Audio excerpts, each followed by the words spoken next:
Hello, and welcome to Talking Social Change, a podcast by HoneyVic Productions.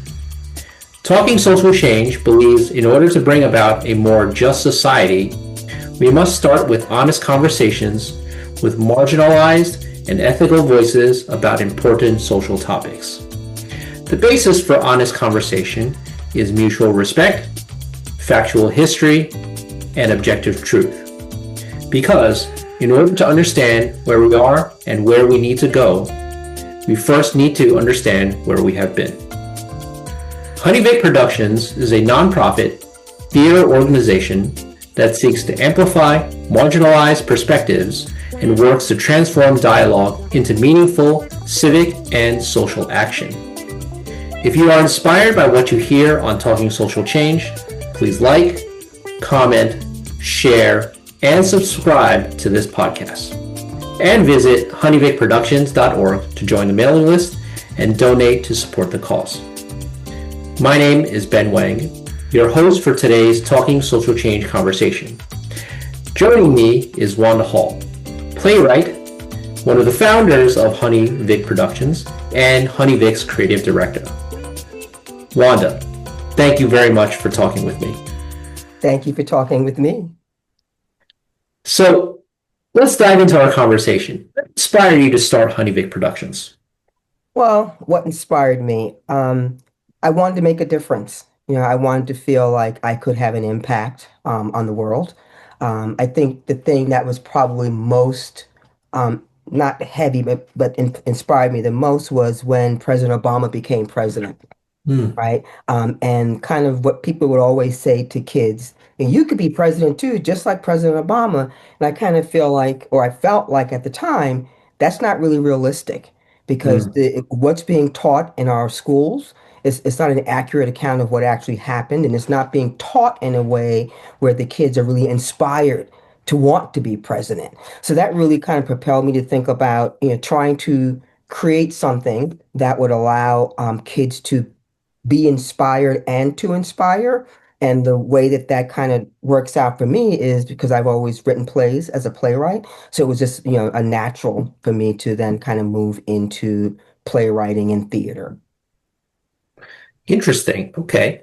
Well, since you started with HoneyVic, you've produced 4 plays already. Yes. So you've been very, very active in your Yes. playwriting and your play production. Yes. Right? So your first play was Accelerating Change in 2019. Yes. For those who didn't get a chance to see Accelerating Change, can you give a summary of the story? Sure. Accelerating Change is a play that kind of follows 2 families, the family of a slave and the family of the slave owner, and it kind of brings them forward in 4 different generations, 4 different time periods. And what it actually attempts to show is what did slavery look like back then and all of its cruelties, and what does it look like moving forward? Because I think it's easy for people to think about slavery as something that happened back then and not realizing the impact that it has on our world today. And that play kind of concludes with the two main characters that have moved forward with them having a conversation about what they've each inherited. So it's an interesting play, interesting conversation that inspires that conversation and does it in a way where everyone can be a part of that conversation, right? Because so often nowadays, people often feel like they can't be a part of the conversation unless they have a specific, perspective. So accelerating change kind of opens the door for everybody to be a part of the conversation to hopefully inspire some change. It was really pretty cool. It was our first play, and it was pretty exciting seeing this world that I created in my head actually on the stage being acted by fantastic actors. So it was pretty cool, pretty cool. Hopefully we'll put it on again one day. It was a really great play. I was fortunate enough to be able to catch that play and watch it as an audience member. And it was very interesting. The dialogue was I thought was great. And one of the most interesting dialogues was actually at the last scene where the descendant of the slave owners and the descendant of the slave, they were able to get together and they were having a conversation, not a very heated conversation, I would say, Yeah, about each other's experiences and trying to understand each other's perspective. And I think the line that struck me the most was when the descendant of the slave said something along the lines of, "What happens if you work really hard and never get what you wanted?" yeah, Right. yeah, So I guess that talks a little bit to the idea of privilege and what privilege, how privilege still exists for certain people in our communities. Is that what you were thinking when you were writing that scene? yes, I was thinking about that because often, in me speaking as a black woman, people don't understand what my world is like, what our world is like. So I wanted to bring that front and center, and I wanted to have it be head to head with the one that is privileged to understand what that's like. And the young lady that was coming from privilege, the actor, by the way, was fantastic.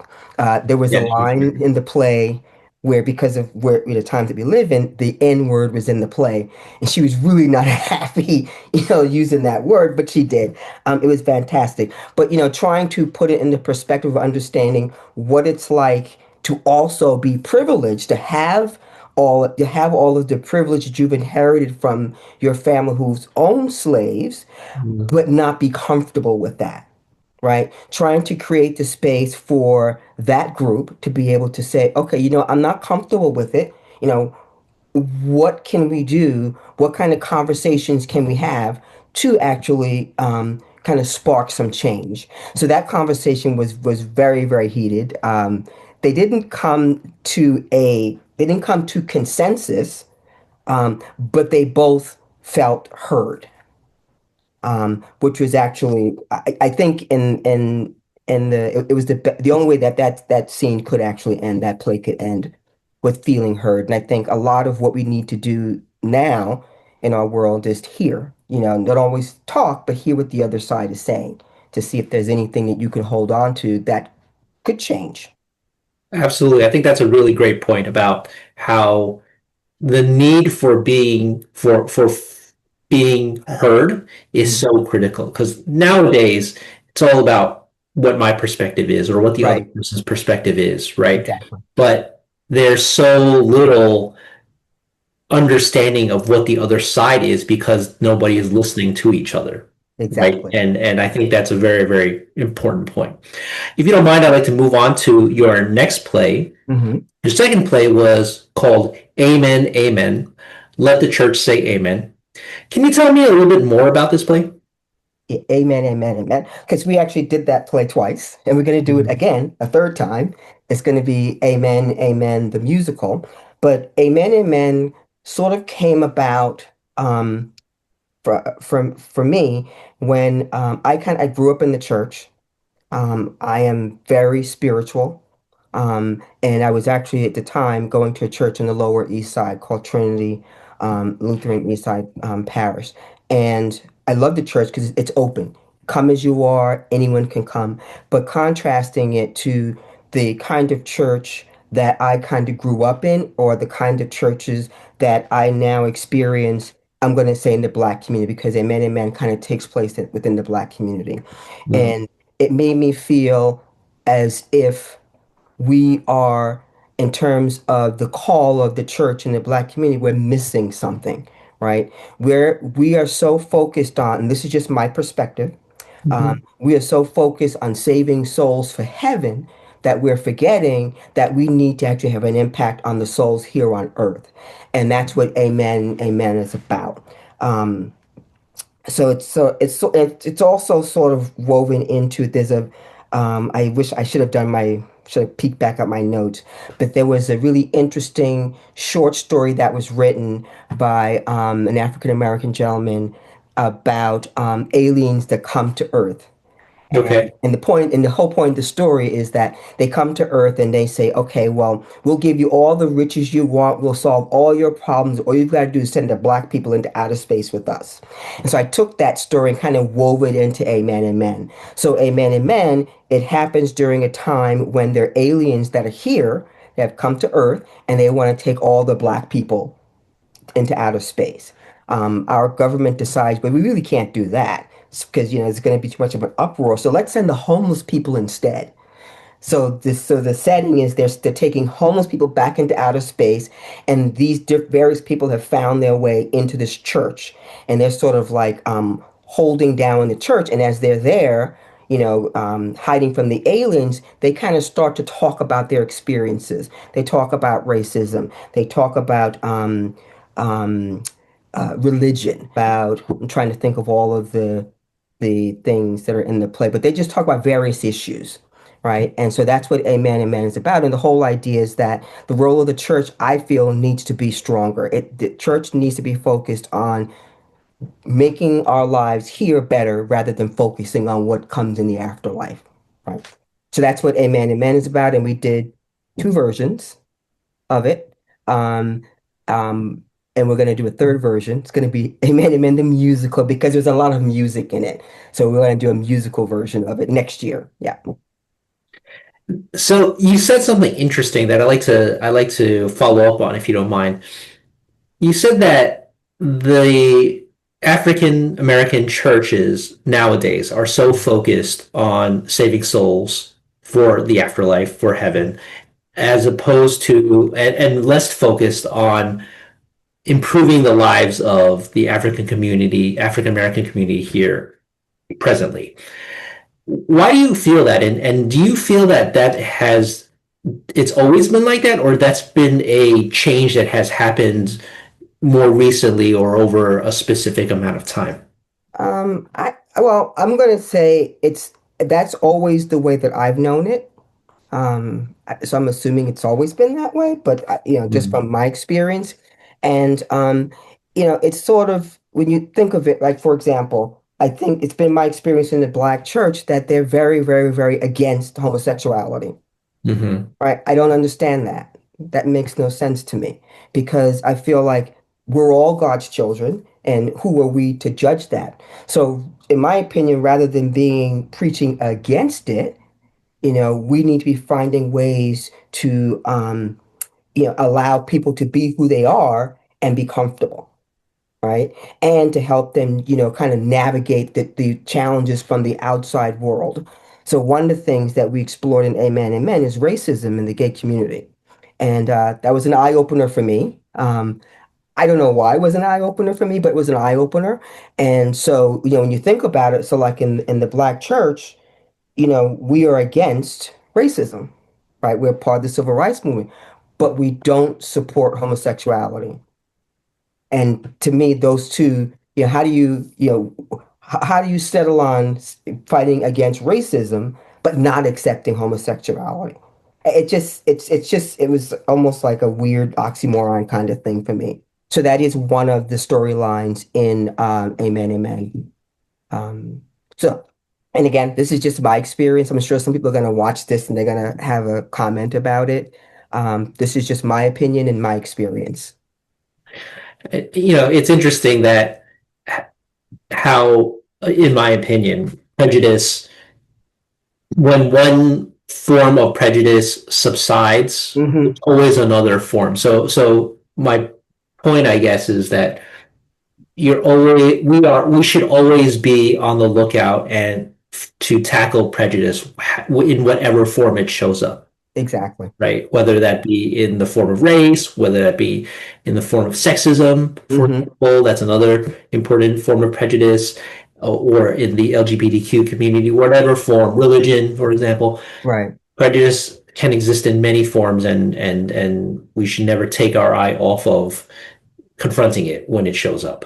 Exactly. And that's sort of, I think ultimately what we're hoping to do is create a space to have conversation across barriers about that, about prejudice. So I don't want to have a conversation only with like-minded people. I mean, I would love that. It feels good, but we want to be able to have conversation with people who think differently, right? To see what things we have in common so we can actually kind of work together to make the world better. So that's ultimately, there's a poem, and I'm sure you probably know it. I don't know the name of it. Like when they came for this group, I didn't say anything because it wasn't me, and they came for that group, I didn't say anything. And when they came for me, there was nobody left, so they came and took me, kind of like that. So it's like that kind of, that thinking. We all need to be working together because we're all vulnerable.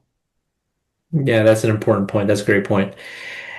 I'm going to move on to your third play, Wanda, because you've been very, very busy. You didn't slow down after Amen, Amen, because shortly after that, you soon produced something called another play called Acclamation, a play on work life. What was Acclamation all about? Um, So acclimation was just about the experience of work and balancing, work and personal life. That actually came directly from my experience at work, where I felt like, there was a shift happening at a company that we worked at. When I first started, it felt very, very like a family. But then a shift started to happen where it became less about family and more about work. And there wasn't that balance. There wasn't, at one time, you knew everybody's name, you knew their kid's name, you knew their family. And we kind of got to a point where it was less about that and more about, productivity and profit. And thinking about, what can we do to make the company look better? And so acclamation was really about that. So it follows the main character who becomes a manager because they think he's black. He's not, but he becomes a manager and he moves up, and it ends up where a friend of his ends up accidentally killing themselves um, due to workplace violence, and he realizes that what's really important is not, being a manager in a crummy workplace, but it's really more about, being a good person. So he ends up leaving the company. I don't want to say too much about it, but that was probably closer to my experience, my work experience, than any of the other plays that we've done. I can see your plays are very diverse. Your topics that you address in your plays are very diverse, right? For example, with Accelerating Change, it was about slavery and the generational traumas Hmm. from both sides of Yes. the slaveholder and also the slave, him or herself, Hmm. and the general trauma that progresses throughout the years. Amen, Amen is about different types of prejudice that we might experience in different communities, and then acclamation is about work and life and how do you comport yourself Hmm. personally in a work environment where you're still yourself, you're Exactly. allowing the organization to change you, but still doing what you still need to do while maintaining your own self. Is Right. that fair to say? Yes. Yes.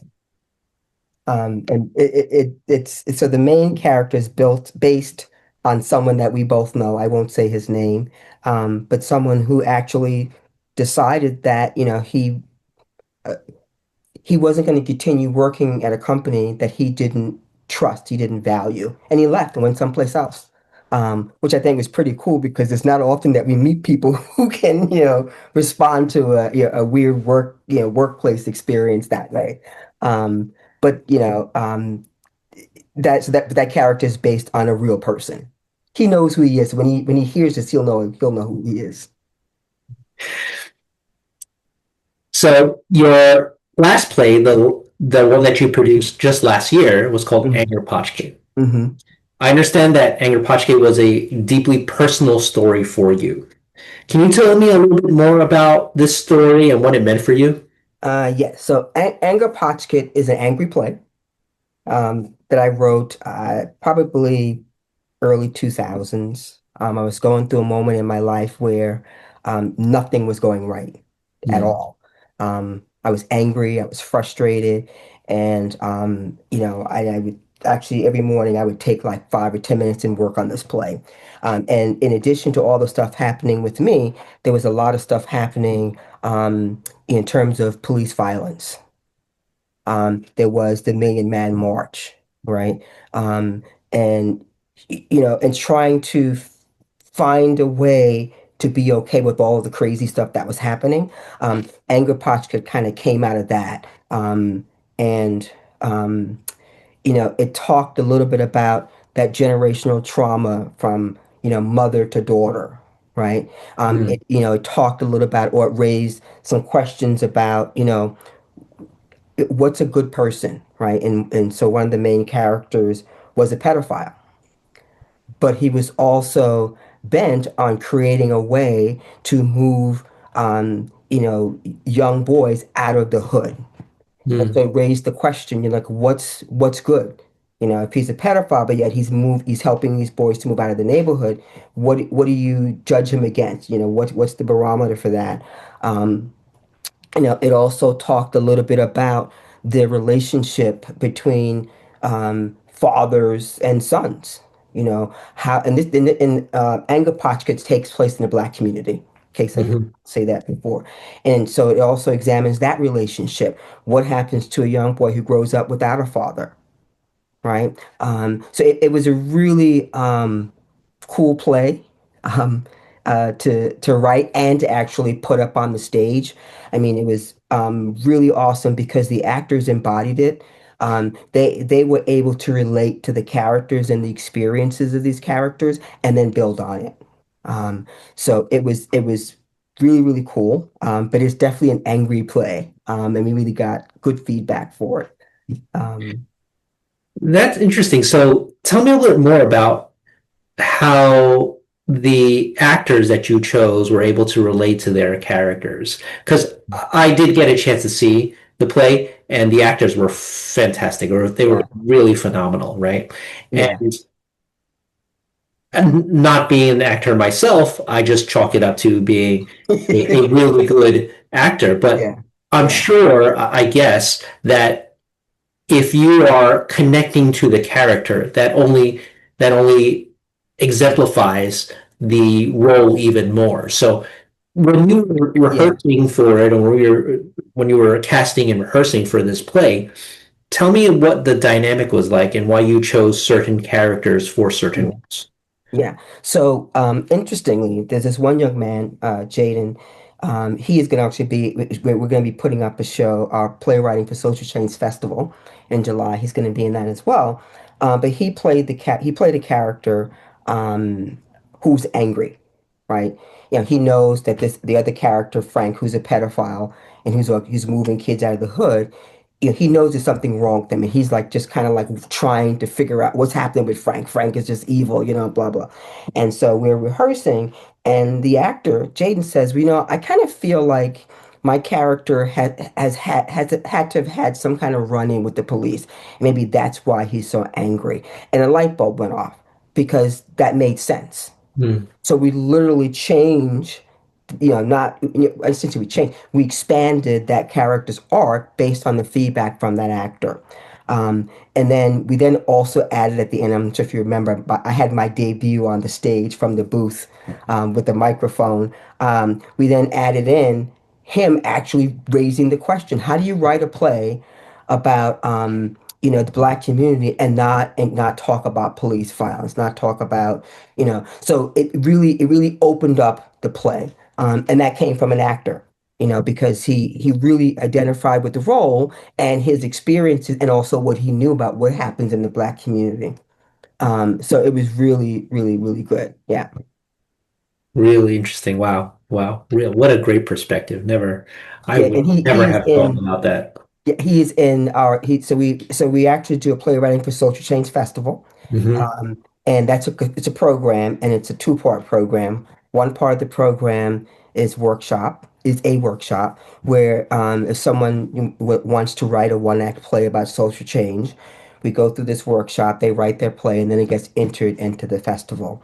And the other part of the festival is the actual festival where we take, entrants or entries from around the world, from playwrights, one-act plays, and then we choose, and then we actually put the show up. So last year we did our very first one, which turned out really, really great. It's really cool.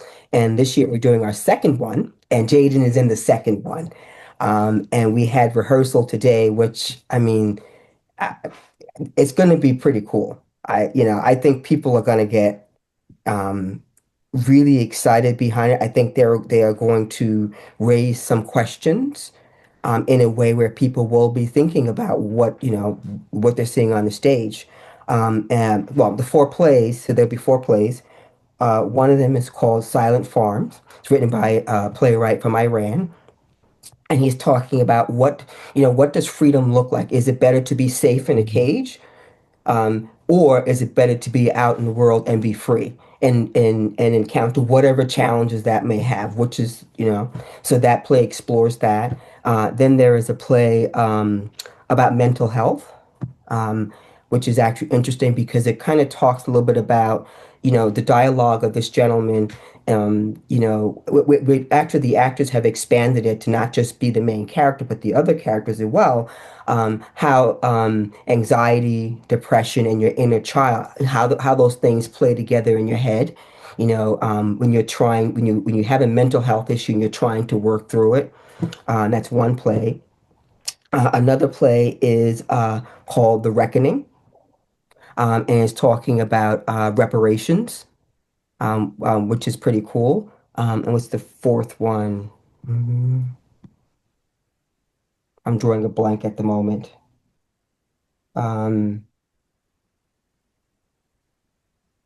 Reckoning, Silent Farm, Mental Health.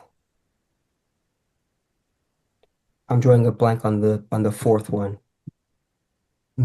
We'll come Well, we'll come back to it. But anyway, but Jaden is also in the festival this year, and it's really cool watching him process through. We were working through doing some scene work, just watching him, and then some of the other actors as well working through how they're going to embody their characters. And I'm looking forward to seeing what they come up with. So it's going to be pretty good. it sounds very exciting. I can't wait to see it.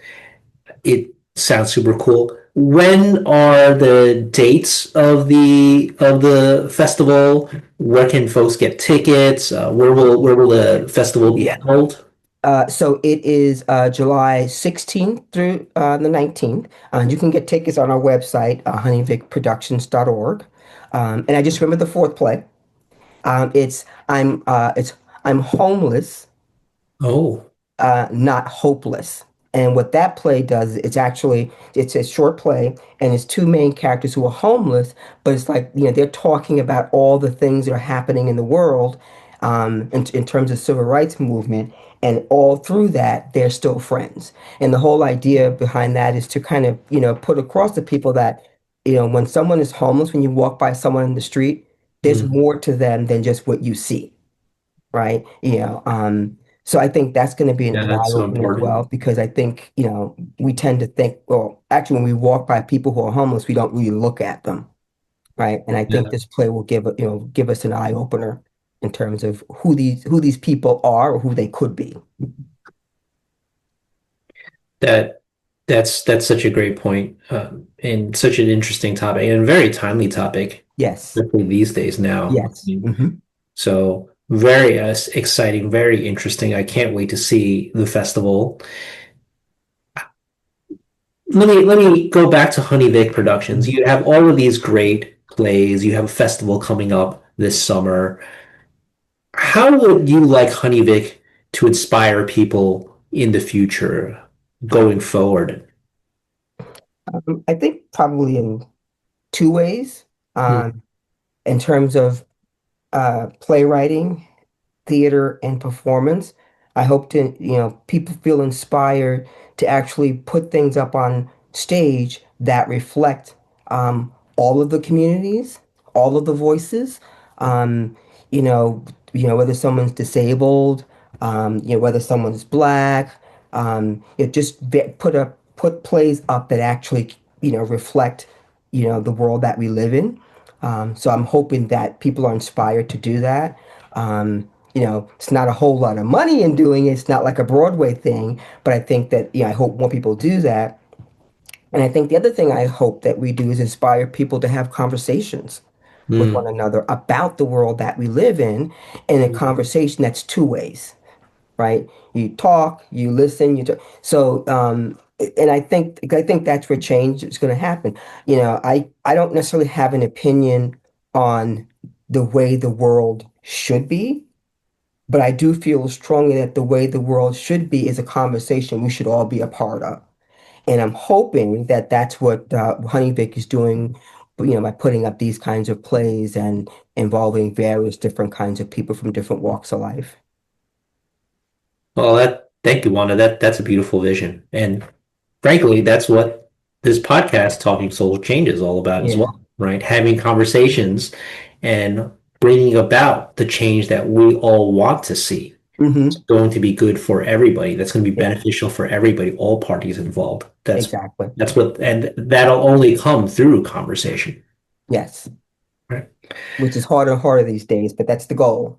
That is the goal, and we should keep on striving for it because that is a worthwhile goal to achieve, right? Yes. So thank you for joining us. Thank you, Wanda, for this Thank great you. conversation. And we thank you for joining us today on the Talking Social Change podcast. If you were inspired by what you heard, please like, comment, share, and subscribe to the Talking Social Change podcast. And please visit honeyvicproductions.org to join the mailing list, donate to support HoneyVic Productions, and also get tickets to the Acts of Silence Play Festival from July 16th to July 19th, 2026. It's being held at the American Theater of Yes. Actors in New York City. Yes. You can also follow the Talking Social Change podcast and HoneyVic Productions on YouTube, LinkedIn, Instagram, Facebook, and Twitter. The links are in the description. Thank you again, and thank you. Thank you.